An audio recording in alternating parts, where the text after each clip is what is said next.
ഇറാനിൽ 3 ഇന്ത്യക്കാരെ റാഞ്ചി. നമ്മൾ നേരത്തെ ചർച്ച ചെയ്തതാണ്. ഇപ്പോൾ പുറത്തു വരുന്ന വിവരം അത് പാകിസ്ഥാനാണ് റാഞ്ചി എന്നാണ്. വളരെ ഗൗരവമുള്ള കാര്യമല്ലേ ഇത്? വളരെ ഗുരുതരമായ കാര്യമാണ്.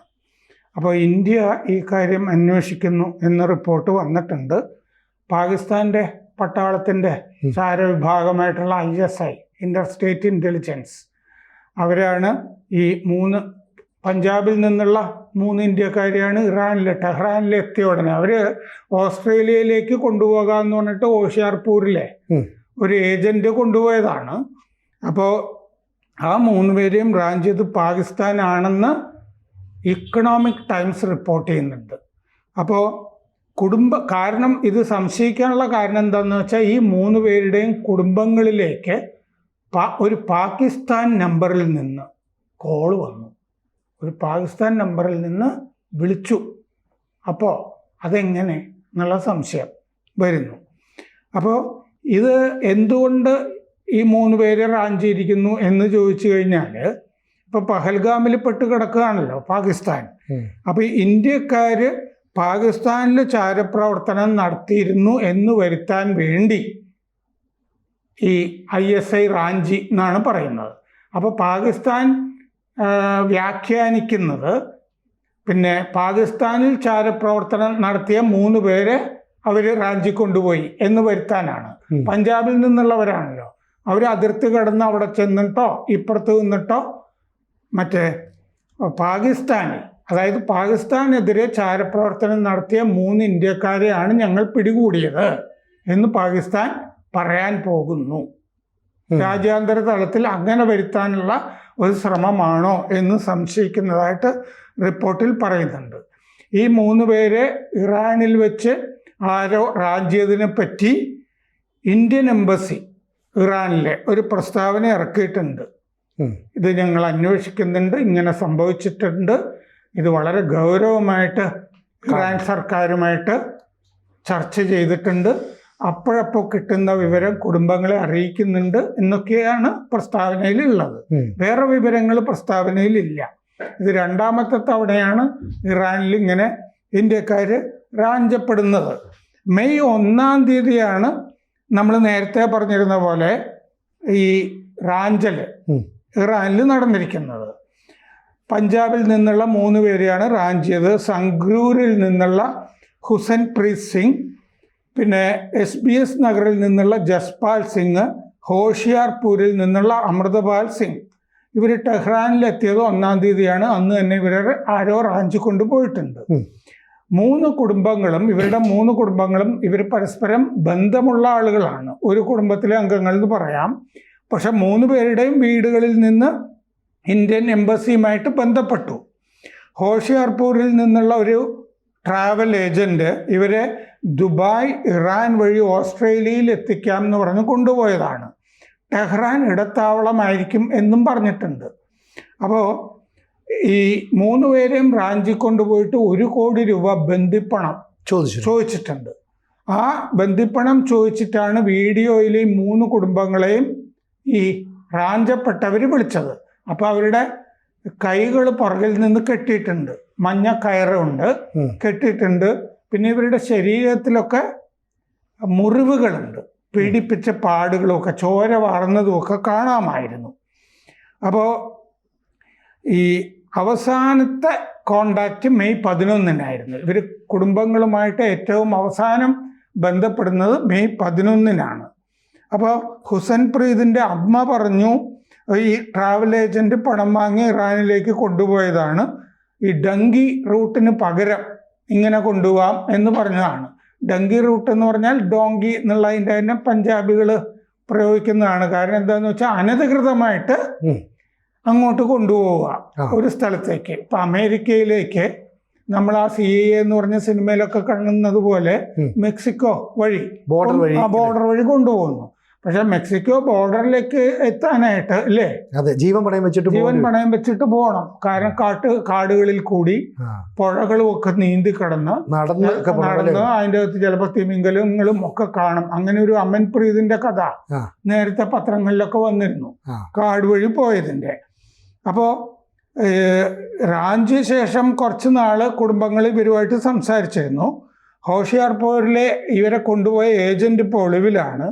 ഹോഷിയാർപൂരിലെ ഈ അമൃത്പാൽ, റാഞ്ചപ്പെട്ട അമൃത്പാലിൻ്റെ കുടുംബം പഞ്ചാബിലെ മന്ത്രി കുൽദീപ് സിംഗ് ധാലിവാളിനെ കണ്ടിരുന്നു. ഈ ഡങ്കി റൂട്ടുകാരെ അടുത്ത കാലത്ത് ഈ അനധികൃതമായിട്ട് പോയവരെയൊക്കെ അടുത്ത കാലത്ത് അമേരിക്കയിൽ നിന്ന് ഡിപ്പോർട്ട് ചെയ്തിരുന്നു, ഇന്ത്യയിലേക്ക് തിരിച്ചു വിട്ടിരുന്നു. അതിൽ കുറെ പഞ്ചാബികളാണ് ഉണ്ടായിരുന്നത്, ധാരാളം പഞ്ചാബികൾ, ഇങ്ങനെ പോയ ആളുകൾ. അപ്പോൾ ഈ വിമാനങ്ങളിൽ അങ്ങനെ കൊണ്ടുവരുന്നത് വളരെ ചെലവേറിയ ഏർപ്പാടാണ്.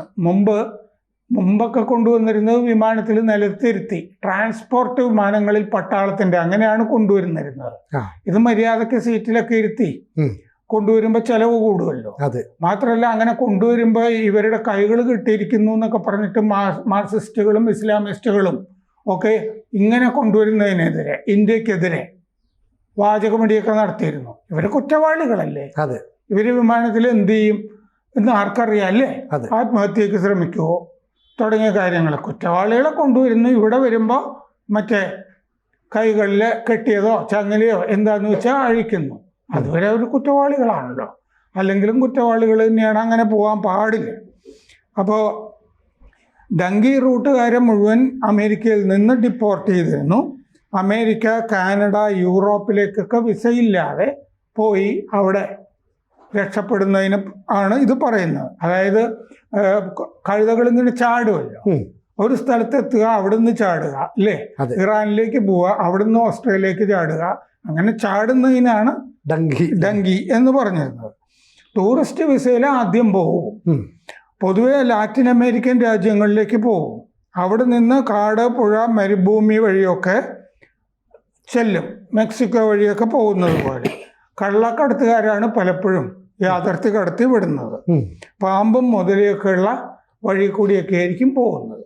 ശരിക്കും പറഞ്ഞാൽ ഇപ്പം ഈ അമേരിക്ക ഉൾപ്പെടെയുള്ള രാജ്യങ്ങൾ ഇത്തരത്തിലുള്ള നുഴഞ്ഞുകയറ്റം നിർത്തണം, ഇനി അത് അനുവദിക്കില്ല എന്നുള്ള നിലപാടെടുക്കുന്നത് ഇതിൻ്റെ ഒരു ഭാഗം തന്നെ. കാരണം ഇങ്ങനെ നുഴഞ്ഞു കയറുന്നവർ ചിലപ്പോൾ മയക്കുമരുന്ന് കടത്താനാണോ ആയുധം കടത്താനാണോ അങ്ങനെയൊക്കെ സംഭവിച്ചു. അതെന്താണെന്ന് വെച്ചാൽ ട്രംപ് അന്നേ പറഞ്ഞിരുന്നു, ഈ കാനഡയോടും മെക്സിക്കോയോടും പറഞ്ഞത് എന്താണെന്ന് വെച്ചാൽ അവർക്കെതിരെ ഉപരോധം ഏർപ്പെടുത്തുന്നതും പറഞ്ഞത് എന്താണെന്ന് വെച്ചാൽ അമേരിക്കയിൽ നമ്മൾ ഫെന്റനൈൽ എന്ന് പറഞ്ഞൊരു മയക്കുമരുന്ന് ധാരാളമായിട്ട് ഉണ്ട്. ഈ ഫെന്റനൈൽ കൂടുതലും പോരുന്നത് സിറിയയിൽ നിന്നാണ്. കാരണം സിറിയയിൽ ഈ ആസാദിന്റെ സഹോദരൻ തന്നെ പ്രൊഡക്ഷൻ കുത്തക ഉൽപാദനം നടത്തുന്നുണ്ടായിരുന്നു. ഈ മയക്കുമരുന്ന് കച്ചവടം വരികയാണ് സിറിയ പൈസ ഉണ്ടാക്കിക്കൊണ്ടിരുന്നത്. പല സംസ്ഥാനങ്ങളും ഇന്ത്യയിൽ ഈ മദ്യം കച്ചവടം ചെയ്തിട്ട് നിലനിൽക്കുന്നു എന്ന് പറഞ്ഞതുപോലെ ഫെന്റനൈൽ മയക്കുമരുന്ന് കച്ചവടം ചെയ്തിട്ടാണ് സിറിയയൊക്കെ നിന്നു പോയിരുന്നത്. പക്ഷേ ഈ ഫെന്റനൈൽ മയക്കുമരുന്ന് ഉപയോഗിച്ചിട്ട് ഒരുപാട് യുവാക്കൾ അമേരിക്കയിലും മരിച്ചു പോകുന്നുണ്ടായിരുന്നു. അപ്പോൾ അങ്ങനെ കഴിഞ്ഞ ദിവസം കുഷ് എന്ന് പറഞ്ഞിട്ടൊരു മയക്കുമരുന്ന് നമ്മൾ ചർച്ച ചെയ്തില്ലേ, മനുഷ്യന്റെ എല്ല് പൊടിച്ചിട്ട്. അപ്പൊ ഈ ഫെന്റനൈൽ എന്ന് പറഞ്ഞ മയക്കുമരുന്ന് വരുന്നത് മെക്സിക്കോ അതിർത്തി വഴിയും കാനഡ അതിർത്തി വഴിയും ആണ് കൂടുതലായിട്ട് എന്നും കൂടി കണ്ടിട്ടാണ് ഈ കുടിയേറ്റ നിരോധനം അല്ലേ, അതിർത്തിയിൽ പിടിക്കല്, ഈ രാജ്യങ്ങൾക്കെതിരായ ഉപരോധമൊക്കെ ട്രംപ് രണ്ടാം ഊഴത്തിൽ ഏർപ്പെടുത്തി തുടങ്ങിയത്. അങ്ങനെ ഒരു ഫെന്റനൈൽ മയക്കുമരുന്ന് വശം അങ്ങനെ ആളുകളെ പുറത്താക്കുന്നതിന് ഉണ്ടായിരുന്നു. പിന്നെ മയക്കുമരുന്നുമായിട്ട് ഈ കാനഡയിൽ കുറെ സിഖുകാരെ ഇടയ്ക്കിടയ്ക്ക് പിടിക്കാറുണ്ട് പല സ്ഥലത്തും. പിന്നെ അവിടെ ഒരു സിഖ് പാർട്ടി ഉണ്ടായിരുന്നത്, ജഗ്മീത് സിംഗിന്റെ സിഖ് പാർട്ടി ഉണ്ടായിരുന്നത് കൊണ്ട് ട്രൂഡോയുടെ കാലത്ത് ഇതൊക്കെ നിർബാധം നടന്നുകൊണ്ടിരുന്നു. അത് എളുപ്പമാർഗത്തിൽ പണം ഉണ്ടാക്കാൻ വേണ്ടി എന്തും ചെയ്യുക എന്നുള്ളൊരു തന്ത്രം അല്ലേ. ട്രംപ് പക്ഷേ അതിനെ നിരോധിക്കണം, അത് പറ്റില്ല എന്നുള്ളൊരു സ്ട്രോങ് ഡിസിഷനിൽ എത്തിയിരുന്നു. പക്ഷെ പിന്നീട് അതിനകത്ത് വെള്ളം ചേർക്കപ്പെട്ടു അല്ലേ. അതെ, നമ്മൾ അടുത്ത കാലത്ത് ആൻഡമാൻ അടുത്ത് ഒരു കപ്പലിൽ നിന്ന് വലിയ എമൗണ്ടില്ലേ 10,000 കോടി രൂപയൊക്കെ വരുന്ന മയക്കുമരുന്നും പിടിച്ചിരുന്നു. അവരുടെ കയ്യിൽ സാറ്റലൈറ്റ് ഫോൺ ഉണ്ടായിരുന്നു, അതും സ്റ്റാർലിങ്കിന് ലൈസൻസ് ഇല്ലാത്ത പ്രദേശത്ത് സ്റ്റാർലിങ്കിന്റെ സാറ്റലൈറ്റ് ഫോൺ ഉണ്ടായിരുന്നു. അങ്ങനെയാണ് ഇതാര് എന്ത് എന്നൊക്കെയുള്ള വിവരങ്ങളൊക്കെ അന്വേഷിച്ചു കൊണ്ടിരുന്നത്. അപ്പോൾ ഇപ്പോഴാണെങ്കിൽ കൊളംബോയിൽ വെച്ചിട്ടാണ് ഈ കുഷ് എന്ന് പറഞ്ഞത് ഇല്ലേ, 26 കോടി രൂപയുടെ 48 കിലോ കുഷ് ഒരു തായ്ലൻഡിൽ നിന്നുള്ള ഒരു എയർ ഹോസ്റ്റസിന്റെ കയ്യിൽ നിന്ന് പിടിച്ചത്. അപ്പൊ ശ്രീലങ്ക, കൊളംബോ ഒരു ട്രാൻസിറ്റ് പോയിന്റ് ആണ് മയക്കുമരുന്നുകൾക്ക്. അപ്പൊ നമ്മുടെ അയൽപക്കത്തും ഈ ഭീതി നിലനിൽക്കുന്നുണ്ട്. പക്ഷെ ഇപ്പോൾ വന്നിരിക്കുന്നത് അതുമായി ബന്ധപ്പെട്ടതല്ല. ഈ 3 ഇന്ത്യക്കാരെ ഇറാനിൽ റാഞ്ചിയിരിക്കുന്നത് അത് പാകിസ്ഥാനാണ്. അപ്പൊ ഇറാന് അതിൽ കൈയുണ്ടോ തുടങ്ങിയ കാര്യങ്ങളൊക്കെ അന്വേഷിക്കണം. ഇങ്ങനെ ഒരു പാകിസ്ഥാൻ ആംഗിൾ ഇതിലുള്ളത് കൊണ്ടാണ് അതിനെപ്പറ്റി കൂടുതൽ വിവരങ്ങൾ ഇതുവരെ പുറത്തു വരാത്തത്. കൂടുതൽ വാർത്തകളും വിശേഷങ്ങളും നിങ്ങളിലേക്ക് എത്താൻ ABC മലയാളം സബ്സ്ക്രൈബ് ചെയ്യുക, ബെൽ ബട്ടണും അമർത്തുക.